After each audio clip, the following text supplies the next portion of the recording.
Hello, friends. If you're somebody who's living in sin, who feels a lot of guilt inside, you feel condemned and dirty, you feel like you've crossed so many lines that you can't even begin to imagine how angry God is at you. Well, let me tell you now, he's not he's not angry at you. And the fact that you clicked on this video means that deep inside you want out. You want a clean slate. You want to be cleansed. You want a new beginning. Well, my friend, a new life, a clean slate, a renewed mind is closer than you think. I'm a living testimony that God can turn your whole life around in an instant, in the blink of an eye.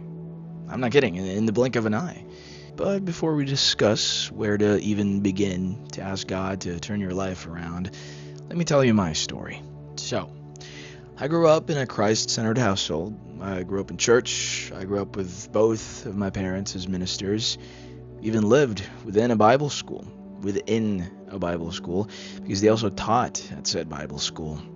So, all in all, I would say my childhood was great and God-centered, except it wasn't. You know, as Christians, sometimes we overlook that just because you're labeled a Christian, that you're not broken. My parents were churchgoers, ministers, and serving God all week, every week. But my father had his demons, and my mother, being in the marriage she was in, she also had her demons. And I was in a secretly broken household. I say secretly because you couldn't see it from the outside. And because my parents were way too busy with their own demons, they were too busy to see that I was gathering my own. So I was wading through the waters of puberty on my own, developed thoughts and adapted to changes on my own. Yes, my parents were present and they were at home, but they were way too broken to even begin to mend my brokenness. The brokenness that was caused by their own brokenness. Now, that was only the preface, because my testimony starts on July 14th of 2024. I was 23, renting my own place, working a semi-stable job, telling my parents I was going through college, studying. Spoiler alert, I wasn't. Now keep in mind, we've time jumped to this point, but I had a whole life of compromise in high school before all this. I was living a double life too, but this video would be too long if I included that, so let's just fast forward a bit.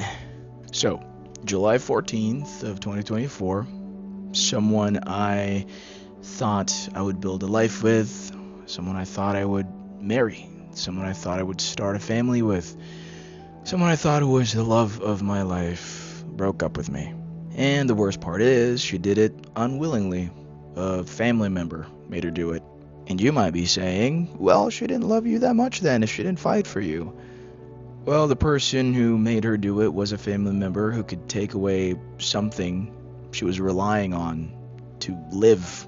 Yes, she was dying, gang. So you can imagine the amount of emotional turmoil I was in, the amount of heartbreak and bargaining I was going through.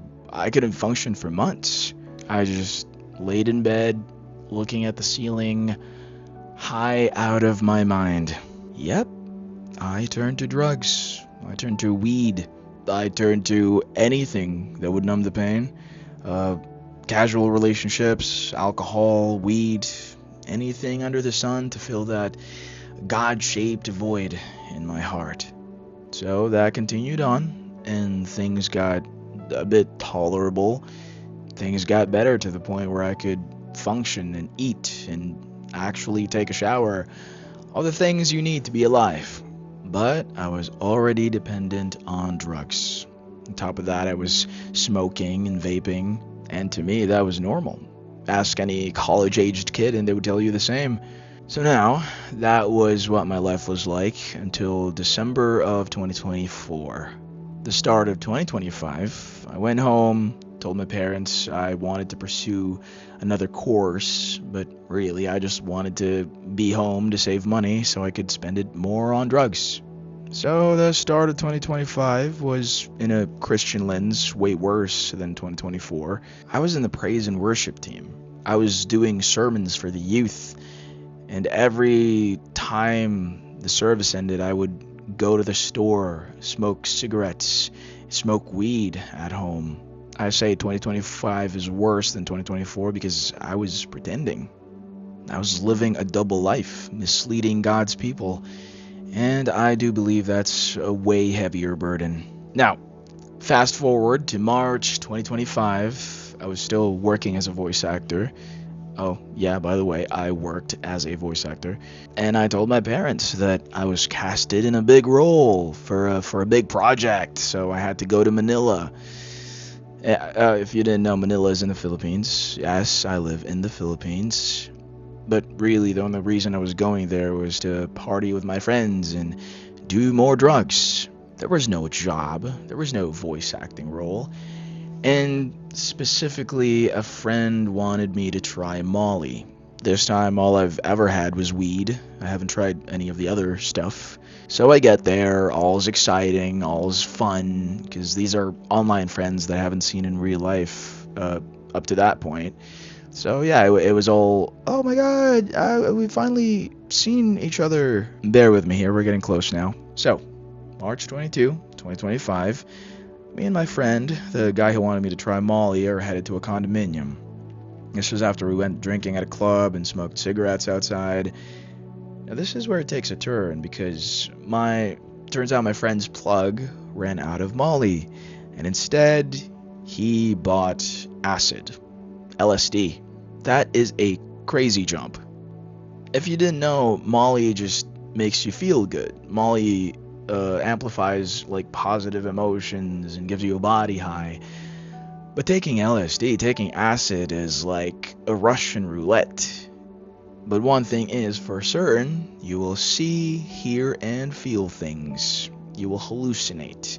So, I took acid.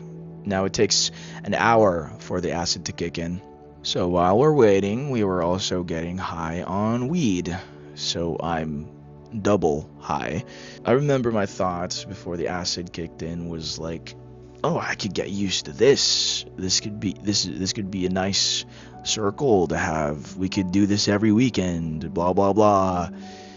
And boy, was I about to be proven so wrong. So initially, I was fine. I felt chill. But then I started to get really energetic. I literally had to get up and do jumping jacks because I felt like if I didn't spend that energy, if I didn't like release that energy, I would burst. So there were 3 of us there that took acid. Me, my friend who brought me there, and some other guy who also went with us to the club earlier in the night. And then 2 guys and 2 girls who were supposedly our trip sitters. Now I'm looking at them both, and they're just lying down so chill, like they're just about to fall asleep. And then I'm out here, like, feeling like my body's about to explode. And then blackout. I did not know what the heck was happening for a few minutes, and they said I wasn't breathing anymore and that I was turning purple. They had to punch my gut over and over just so I would gasp for air.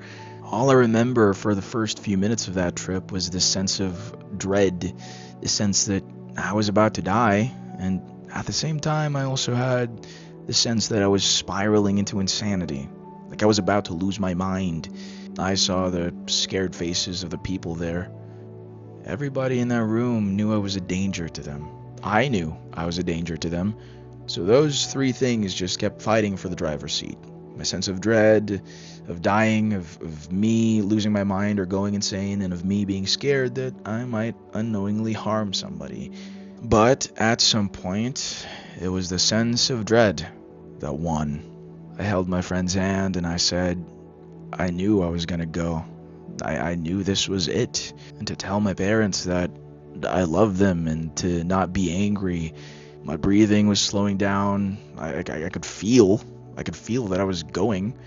And this big sense of hopelessness and helplessness and regret just came crashing down. I just thought to myself, everything ends in this room with people I don't even know, in a place that my parents don't even know I'm in.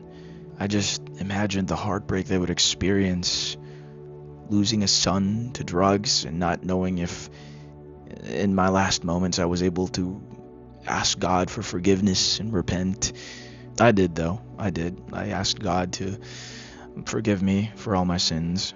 And then the next thing I remember was this loop. This loop of my life. This loop of how my entire life played out.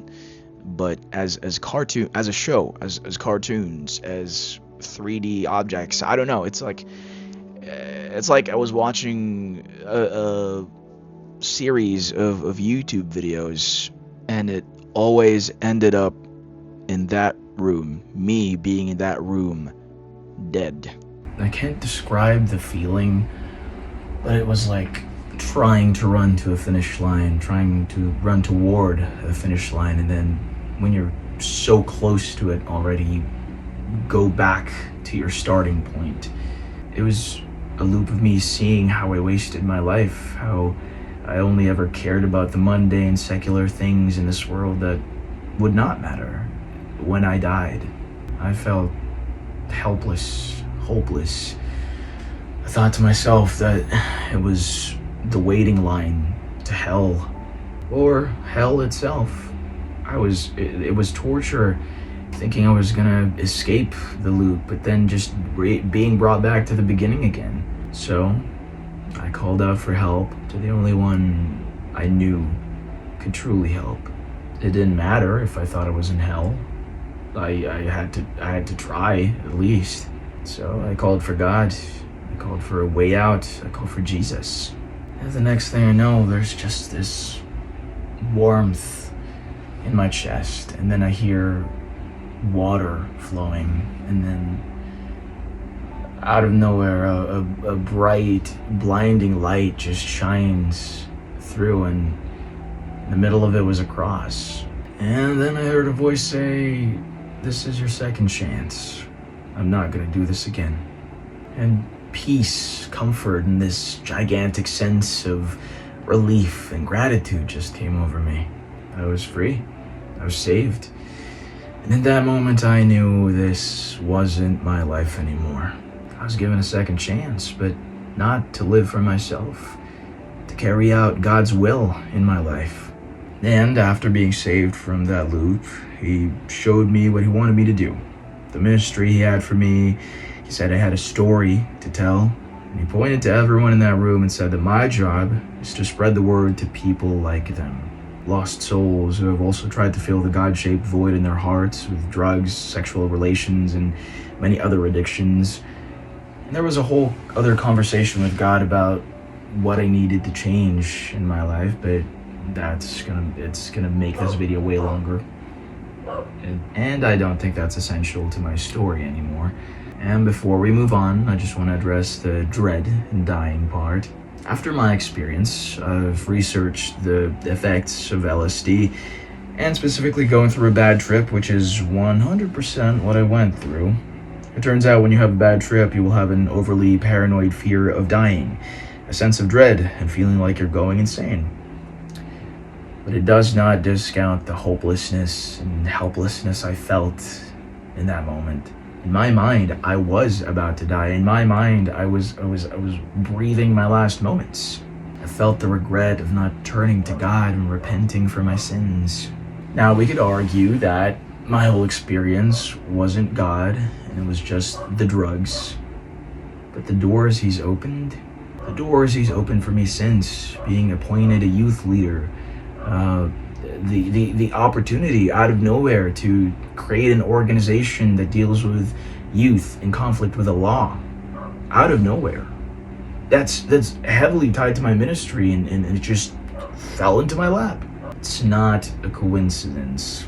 But my whole point is this: don't wait for an encounter like I had. It might sound crazy and like a roller coaster of an experience, but trust me, God wants you to come back to him now. God has been waiting for you. You might be thinking that you're too far gone for God now, but trust me when I say he will run to you with open arms when you decide to turn back to him. You aren't meant to live in a worldly life, my friend. God has a bigger calling for you. And most of all, God has much better things for you than whatever the world can offer. We've been lied to, and it's time to turn to the truth. It's time to turn back to Jesus.